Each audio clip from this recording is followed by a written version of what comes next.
Helpfulness के लिए, so thank you so much sir. So very good evening to all. अभी अगर मैं थोड़ा सा आपको अपनी जर्नी शेयर करूँ शॉर्ट एंड क्रिस्प करके, फॉरएवर से आने से पहले जस्ट मैं अपनी फ्रीलांसिंग की जर्नी स्टार्ट कर चुकी थी। तो फॉरएवर जब मुझे इंट्रोड्यूस हुई थी उससे पहले मैं पूरा मेरा फोकस था कि मुझे आईटी सेक्टर में मूव करना था, तो मैं अपनी फ्रीलांसिंग की जर्नी स्टार्ट कर चुकी थी। बट उससे पहले थोड़ा सा अगर मैं पीछे जाऊँ तो मैं एक ऐसी पर्सनालिटी थी उस टाइम पे जिसके अंदर zero confidence, low self esteem, introvert kind of personality, बिल्कुल भी कॉन्फिडेंस नहीं था कि मैं अपने आप को किसी के सामने रिप्रेजेंट कर पाऊँ। बट जब मुझे यहाँ पे अपॉर्चुनिटी मिली तो अभी आप देख सकते हैं मैं अपने आप को रिप्रेजेंट कर पा रही हूँ, ये मेरे लिए बहुत बड़ी बात है यहाँ पे।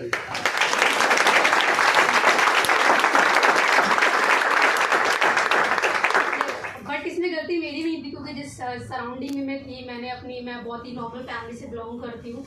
तो मैंने अपनी स्कूलिंग नॉर्मली गवर्नमेंट स्कूल से करी, क्योंकि मैं सिर्फ LKG तक ही मैंने प्राइवेट में अपनी स्टडी करी थी। आफ्टर दैट फाइनेंशियल प्रॉब्लम थी, सो दैट मुझे गवर्नमेंट में शिफ्ट होना पड़ा। But I was very serious at time, क्योंकि मैंने जो अपनी फैमिली में प्रॉब्लम्स देखी थी, चाहे वो फाइनेंशियल प्रॉब्लम हो, मेरी फादर मदर इतना हार्डवर्क कर रहे थे हमारे लिए, तो मुझे ये था कि मुझे ना अपने पेरेंट्स को एक अच्छी लाइफ देनी है, जो कि हर लड़की का होता भी है। तो मेरे लिए ये था कि मुझे अपने पेरेंट्स के लिए करना, बिकॉज आफ्टर शादी तो वैसे भी कुछ नहीं कर पाएंगे, तो शादी से पहले मैं उनको एक अच्छी लाइफ दे के जाऊँगी। तो मैंने ये सोचा था। और एक चीज़ आप लोगों ने नोटिस भी की होगी कि अगर आपके घर में भाई हैं बड़े, तो जनरली आपके पेरेंट्स को उनके नाम से बुलाया जाता है, राइट। तो मेरे को ये था कि मेरे नाम से क्यों नहीं बुला रहे मुझे, तो मुझे वो चीज़ करनी थी।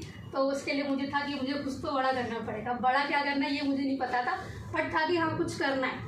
बट सीरियसली मैंने अपनी स्कूलिंग कंप्लीट करी। आफ्टर दैट नो आइडिया कि क्या करना चाहिए लाइफ में, मैं जस्ट फ्लो के साथ जा रही थी। जो घर वाले बोल रहे थे, डिसीजन कभी खुद का कुछ लिया ही नहीं। मैंने अपने आप को कभी खुलकर रिप्रेजेंट ही नहीं किया अपनी फैमिली के सामने भी, क्योंकि सराउंडिंग ही ऐसी थी। बट फिर घर वालों ने बोला कि इंजीनियरिंग कर लो। देन मैंने इंजीनियरिंग किया, बीटेक किया, एडमिशन लिया। तो जब मैं कॉलेज में गई तो उस टाइम के लिए एक न्यू दुनिया थी कि अच्छा ऐसा भी होता है, ऐसा ड्रेसिंग सेंस होता है, ऐसे कम्युनिकेट करना होता है, सब कुछ न्यू था मेरे लिए। बट मुझे फिर उस टाइम पे ये था कि यार ये सब तो ठीक है, बट मुझे अपनी फैमिली की कंडीशंस को चेंज करना। उसके लिए मुझे सोसाइटी ने एक चीज़ डाली थी कि आपका करियर तभी बेस्ट होगा जब आप अच्छे स्कोर लेके आओगे। यूजुअली बोलते हैं ना कि अच्छे से नंबर लेके आओगे तो आपको ये अच्छी प्लेसमेंट मिल जाएगा। तो मेरा पूरा फोकस उसी चीज़ पे था। मैंने अपनी कॉलेज की जर्नी में बिल्कुल भी इंजॉयमेंट नहीं किया। मेरा पूरा फोकस था कि मैं अच्छे नंबर से स्कोर करूं, देन उसके बाद में कोई अच्छा प्लेसमेंट मिल जाए, क्योंकि यूजुअली माइंड में ये था कि जॉब मिल जाएगी तो थोड़ा अच्छा हो जाएगा तो हम कुछ कर सकते हैं। तो मैंने पूरा फोकस अपने 4 साल दिए वहाँ पे पूरे फोकस के साथ। देन प्लेसमेंट भी हुआ, मैं बहुत खुश हुई। बट खुशी वो कुछ टाइम की थी, क्योंकि मैं सेटिस्फाइड नहीं थी। मैंने 2 इंडस्ट्री में वर्क किया था, एक ऑटोमोबाइल इंडस्ट्री में एंड एक मैंने आईटी इंडस्ट्री में वर्क किया था। तो मैं दोनों इंडस्ट्री में मैंने बस देखा था, क्योंकि मुझे किसी ने कहा था कि आईटी में मूव करोगे तो अच्छा पैकेज है, बहुत अच्छा रहेगा आपके लिए। तो मैंने लोगों के कहने पे चीज़ें करी। बट आईटी में गई तब भी सेम चीज़ दिखी, ऑटोमोबाइल सेक्टर में गई तब भी मुझे सेम चीज़ दिखी। बिकॉज मुझे चीज़ समझ में आ गई थी, मुझे जो ग्रोथ चाहिए या जो मुझे डेवलपमेंट चाहिए वो मुझे वहाँ से नहीं मिल सकती, क्योंकि मेरा रीज़न ये था जॉब को क्विट करने का। बहुत डिफ़िकल्ट था वो, बट मैंने किया, क्योंकि मुझे ना वहाँ का जो इन्वायरमेंट था वो बिल्कुल पसंद नहीं आया। वहाँ जो पॉलिटिक्स की जाती थी मुझे बिल्कुल पसंद नहीं आई, और जो एक होता है ना कि बॉस का जो एटीट्यूड होता है तो वो मुझे अच्छा नहीं लगा। सो आई डिसाइडेड कि मैं जॉब तो नहीं कर पाऊँगी। मुझे इंट्यूशन आ गई थी कि मैं यहाँ से ज़्यादा ग्रोथ नहीं ले सकती। तो देन आई डिसाइडेड कि मुझे जॉब तो नहीं करनी है।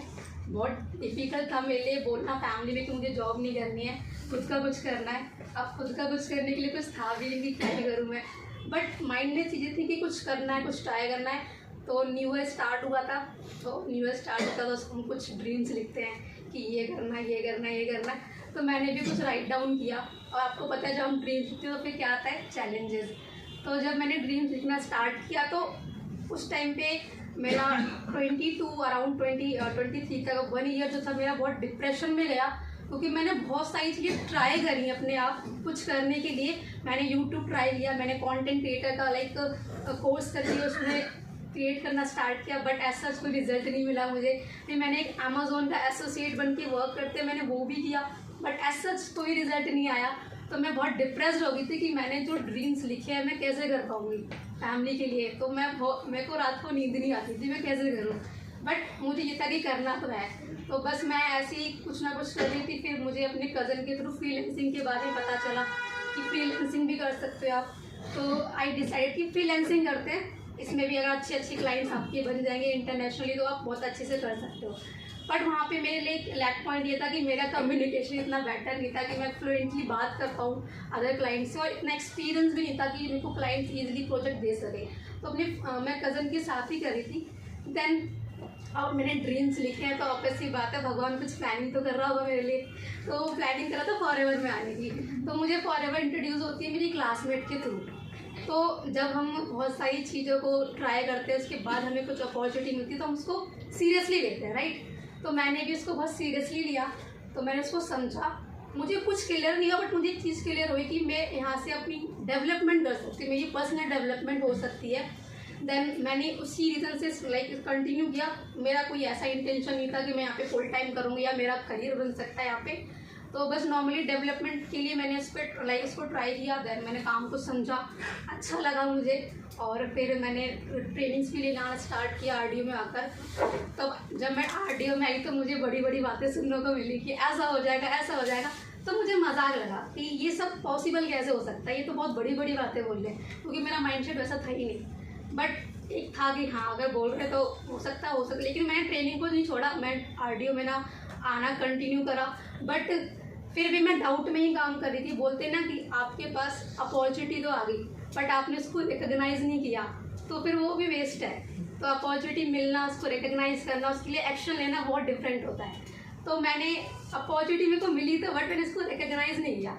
अब रिकग्नाइज़ कब किया, जब मैंने ग्लोबल जो हमारा ग्लोबल रैली इवेंट हुआ था मैंने वो अटेंड किया। हाँ मैंने वो अटेंड किया। तो सो दैट मुझे फिर वहाँ से समझ में आया कि लाइक यहाँ से चीज़ें पॉसिबल हो सकती है। देन मैंने फिर अपना फोकस के साथ काम स्टार्ट किया। देन विद इन 4 मंथ मेरा सुपरवाइज़र लेवल क्वालिफाई हो गया था और मेरी इतनी बड़ी टीम बन चुकी थी, अराउंड 150-200 लोग की। मैंने कभी सोचा भी नहीं था कि मैं कम्युनिकेशन में ज़ीरो हूँ तो मेरी टीम कैसे बिल्ड हो सकती है। बहुत चैलेंजिंग पॉइंट था मेरे लिए टीम बिल्ड करना। फिर मैंने अपना असिस्टेंट मैनेजर लेवल क्वालिफाई किया 2 to 3 मंथ में, और सून मेरा मैनेजर लेवल भी क्वालिफाई होने वाला है। बात ये नहीं कि मैं मैनेजर करने वाली या मेरा एम हुआ, बात ये कि मेरी टीम में बहुत सारे लोगों ने सुपरवाइजर दिया, मेरी टीम में बहुत सारे लोगों का असिस्टेंट मैनेजर होने वाला है, और मेरी टीम में बहुत सारे लोगों का मैनेजर भी होने वाला है। और अगर मैं आपको एक बात बताऊँ,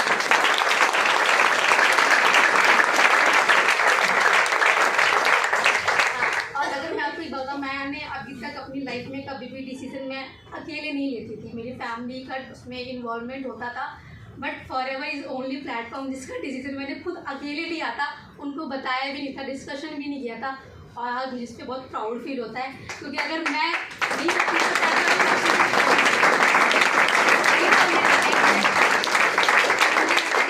कर सकती हूँ जिसके अंदर बिल्कुल भी कॉन्फिडेंस है तो आप सभी कर सकते हो। तो thank you so much sir, thank you so much.